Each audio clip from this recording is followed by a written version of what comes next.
mot-clé pour la recherche astrologique, c'est le mot répétition. Un astrologue ne peut démarrer une recherche que du fait d'une répétition. Il faut que les choses se répètent un grand nombre de fois dans la vie de quelqu'un, dans la vie d'un pays, etc.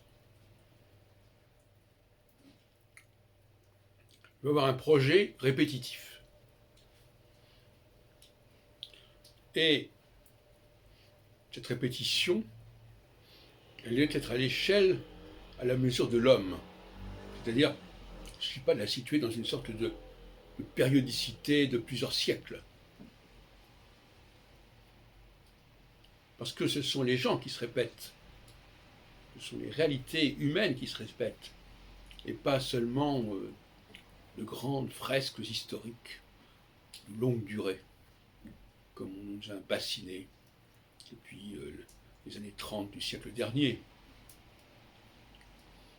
Certains astrologues ont cru pouvoir découper l'histoire en périodes de plusieurs siècles.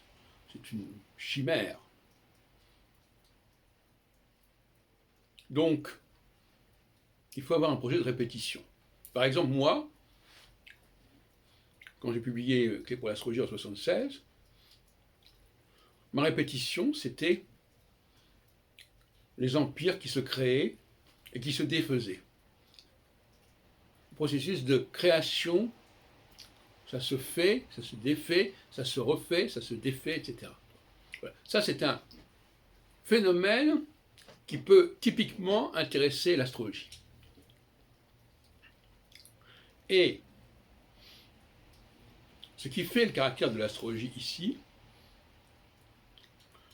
c'est justement que cela se répète à plusieurs reprises dans un même contexte. C'est-à-dire, c'est pour ça qu'on parlerait plutôt de socio-histoire.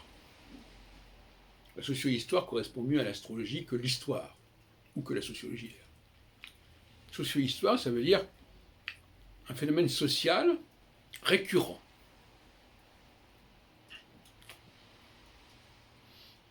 Et pour cela, il faut connaître l'histoire. Et pas simplement quelques dates éloignées. Vous savez, le chercheur en histoire, il se situe au-delà des quelques dates comme ça qui surnagent et qu'il faudrait à tout prix retrouver. Autrement dit, on peut faire de recherche historique qu'avec beaucoup de précision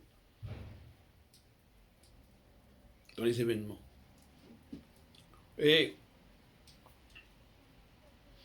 il est clair que l'époque actuelle se prête mieux à la recherche historique que les périodes plus anciennes, sur lesquelles nous n'avons que des informations espacées et insuffisantes. L'astrologie a besoin d'un tissu très serré pour travailler. Et cela exige une connaissance qui est bien au-delà des souvenirs scolaires. Parce que finalement, l'avantage de la longue durée, soi-disant, c'est qu'on peut travailler sur les souvenirs scolaires. Parce que les souvenirs scolaires, au fond, c'est la longue durée. Ce qu'on raconte dans les écoles, on disait des trucs comme ça, il y a eu Vercingétorix, et puis il y a eu Charlemagne, et puis il y a eu François Ier, et puis il y a eu Louis XIV, il y a eu la Révolution française, enfin, bon. Tout ça c'est du survol. L'astrologie n'est pas pour le survol. C'est pour ça que je ne préfère pas les socio-histoires, parce que ça nous implique d'être beaucoup plus en prise avec la réalité sociale d'une époque, d'une période, je dirais presque année par année. Et le pire dans tout ça, c'est que la personne qui ferait des conférences sur ce sujet à des publics profanes, ça n'aurait aucun intérêt. Autrement dit, la seule chance pour l'astrologue de s'imposer, de se faire reconnaître, c'est de dialoguer avec des gens qui s'y connaissent dans le domaine qu'il veut traiter, ou par rapport auquel il veut établir des corrélations. On a cru longtemps qu'il suffisait comme ça de faire son travail solitairement, sans dialoguer avec les spécialistes. Moi, je terminerai en disant, tout travail sur l'histoire doit s'adresser à des historiens de métier, et pas à une vague culture générale, qui serait celle du public.